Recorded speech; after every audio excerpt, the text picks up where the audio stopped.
अच्छा, linear in equation in one variable, linear equation in one variable का third sum है ये।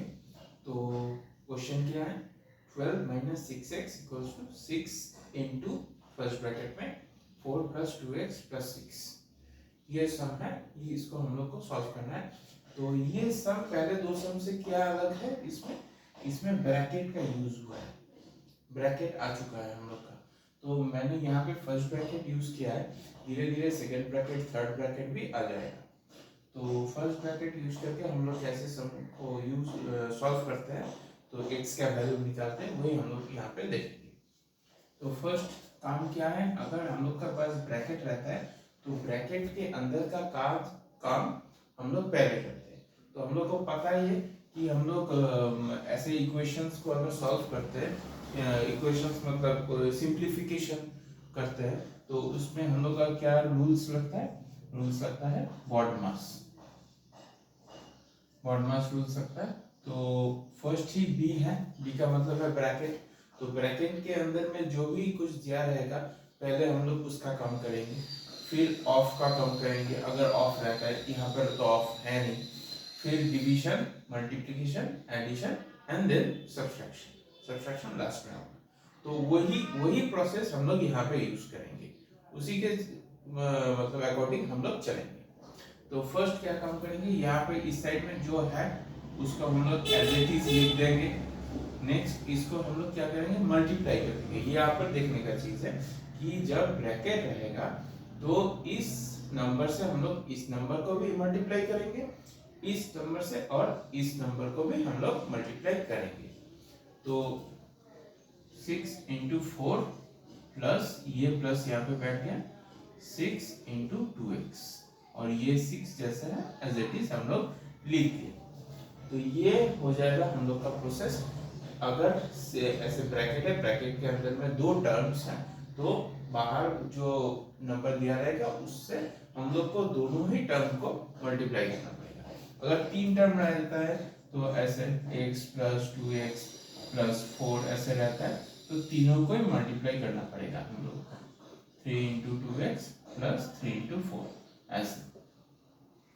तो हम लोग इसमें आते हैं फिर से 12 माइनस 6x, इसको जो ये जो है वही लिख रहा हूँ, 4 6 24 प्लस 6 2 12, साथ में x रहेगा प्लस 6। ये हम लोग का प्रोसेस हो गया। अभी नेक्स्ट पार्ट माइनस 6x, यहाँ पर हम लोग को क्या करना है, ऐसे करने से इजी होता है और मैं भी इस रूल को फॉलो करता हूँ, लेकिन ये कोई कॉन्क्रीट रूल नहीं है।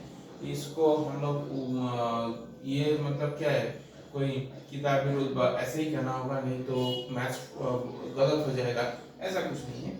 लेकिन जो रूल्स हैं वो मैं फॉलो करता हूँ। वो क्या, इस साइड में x को लेके आना, ठीक है, इस साइड में x को लेके आता हूँ और इक्वल टू के उस साइड में मैं नंबर को लेके जाता हूँ। तो फिर क्या होता है, एक देखने में भी हम लोग का इजी लगता है कि समथिंग x और y और p इक्वल्स टू एक नंबर है। तो हम लोग क्या करेंगे, जो यहाँ पे x का जो भी टर्म है, x रिलेटेड टर्म है, उसको हम लोग इस साइड में लेके आएंगे। माइनस 12x, क्योंकि यहाँ पे प्लस 12x था, वो इक्वल टू के इस साइड में आ जाएगा तो माइनस हो जाएगा। यहाँ पे 24 पहले से है, प्लस 6 है, और ये 12 को हम लोग उस साइड में लेके जाएंगे तो माइनस 12 हो जाएगा, क्योंकि ये इसके सामने कोई साइन नहीं था, प्लस था, और इसके सामने प्लस था, तो वो उसको इधर में लाने से हम लोग का माइनस 12 हो जाएगा।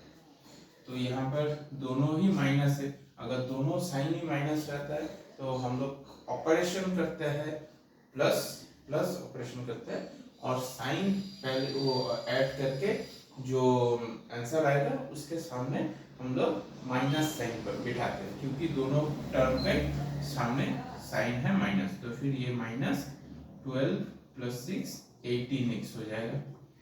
यहाँ पे करते हैं 6 प्लस 24 हो जाएगा हम लोग का 30 minus 12 minus 18x equals to ये हो जाएगा हम लोग का 18 प्लस 18। तो यहाँ पे ये हम लोग लिख सकते हैं ऐसे minus 18 into X equals to 18, X equals to 18 divided by -18, इसको अगर काट देते हैं 18 × 18 तो x इक्वल्स टू -1, ये हम लोग का अल्टीमेट आंसर। तो ये इस प्रोसेस से हम लोग को इसको सॉल्व करना पड़ेगा।